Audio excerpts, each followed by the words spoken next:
I love you. कस्तूरी मेथी के सूखे नशे करके मैंने आज एआई को प्रपोज किया, पर एआई इतनी घमंडी निकली और बोलने लगी, अबे भूतनी के आईने में अपनी सकाल देखी है क्या? इतने दर्द कम थे कि उस पे नमक छिड़कने के लिए मेरे मामा के बच्चे आ गए और बोलने लगे कि आप जब भी हमारे घर आते हो ऐसा लगता है कि हमारे घर किसी काले साया का प्रकोप आ गया है। और मैं बहुत ही इगोइस्टिक आदमी हूँ, मेरा ईगो तुरंत हर्ट हो जाता है। इसीलिए मैंने सोचा कि आज तो मैं जीरो से हीरो बन के रहूंगा और रेडी होकर मैं चला गया ब्यूटी पार्लर। पर पार्लर वालों ने बोला कि यहाँ पे सिर्फ पापा की परियों को खूबसूरत बना जाता है, पापा के मगरमच्छ को नहीं। पर मगरमच्छों के सैलून में जाके देखा तो वहाँ पे लाखों की भीड़ पहले से भरी हुई थी और मुझसे सबर बिल्कुल भी नहीं होता, क्योंकि सबर का फल काफी मीठा होता है। मीठा मुझे बिल्कुल भी नहीं पसंद। क्या बात है सर, क्या बात है सर। फिर मुझे कुछ खुफिया सूत्रों से पता चला कि मैं घर पर बस ये 3 प्रोडक्ट यूज करके बिल्कुल कोरियन जैसी ग्लोइंग स्किन पा सकता हूँ। अगर ये नुस्खा बिल्कुल सही निकला तो इस प्रोसेस को करने के बाद मैं तुरंत अपनी एक फोटो खींच के अपनी आधार कार्ड की फोटो चेंज करूंगा।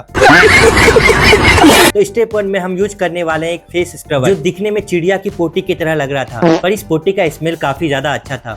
स्क्रबर का टेक्सचर पूरा दाने जैसा था। मुझे तो लगता है मैंने फालतू में ही इसमें पैसा वेस्ट कर दिया। ईटे को मिक्सी में डाल के मैं घर पे बिल्कुल ऐसा ही स्क्रबर बना सकता था। वही बात आ जाएगी, जो गरीब हो ना आदमी, यो साला अपनी आदत से गरीब हो। फिर चेहरे पे 2 से 3 मिनट मसाज करने के बाद मैंने चेहरे को धो लिया। स्टेप 2 को स्टार्ट करने से पहले आपको अपनी छोटी बहन के सर पे हाथ रखना पड़ेगा और उसे चॉकलेट का लालच देके उसके सर से हेयर बैंड निकालना पड़ेगा।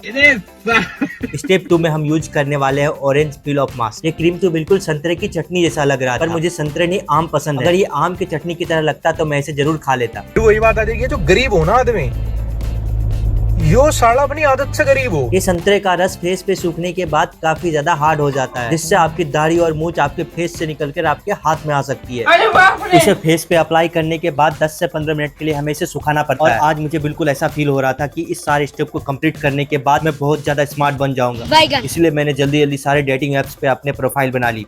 भाई साहब कुछ ज्यादा नहीं हो गया? इसे उखाड़ने के बाद मैं चेहरा धो के आया तो मुझे ऐसा लगा कि सच में मेरे स्किन पे कुछ तो फर्क पड़ा है। चलो देखते हैं स्टेप 3 कंप्लीट करने के बाद मेरे चेहरे पे कितना ज्यादा फर्क नजर आता है। और स्टेप 3 में हम यूज करने वाले हैं खीरा की चटनी। वैसे तो खीरे की चटनी को भी हेयर पे अप्लाई नहीं करते, पर मैंने सोचा कि मैंने जब हर एक बूंद का पैसा दिया है तो मैं इसे क्यों वेस्ट, इसीलिए मैंने उसे दाढ़ी और मुझ हर जगह पे लगा दिया। फिर वही बात आ जाएगी, जो गरीब हो ना आदमी, यो साला अपनी आदत से गरीब हो। मेरे पापा हमेशा बोलते हैं कि बेटा खीरा स्किन के लिए बहुत ज्यादा हेल्दी होता है, पर मेरे पापा बचपन से ही पढ़ाई लिखाई में कमजोर थे, इसीलिए उनको पता ही नहीं खीरे की चटनी बना के स्किन पे लगाते हैं, ना कि उसे सलाद के रूप में काट के खाते हैं। शाबाश बेटा। और वैसे हमारा तो तीनों स्टेप कंप्लीट हो चुका है। जैसे हम सब्जी बनाने के बाद उसमें धनिया का पत्ते छिड़कते हैं, तो मैंने सोचा कि चलो अपने चेहरे पे भी थोड़ा सा धनिया, मेरा मतलब है थोड़ा सा फिनिशिंग टच दे देते हैं। इसलिए मैंने थोड़ा सा मॉइस्चराइजर लगाया और थोड़ा सा सनस्क्रीन लगाया। चेहरे पर फिनिशिंग टच देने के बाद मैंने गेंडे को जगाया और बोला, मेरा चेहरा में कोई चेंज नजर आ रहा है तुमको? जैसा कल था वैसा ही है।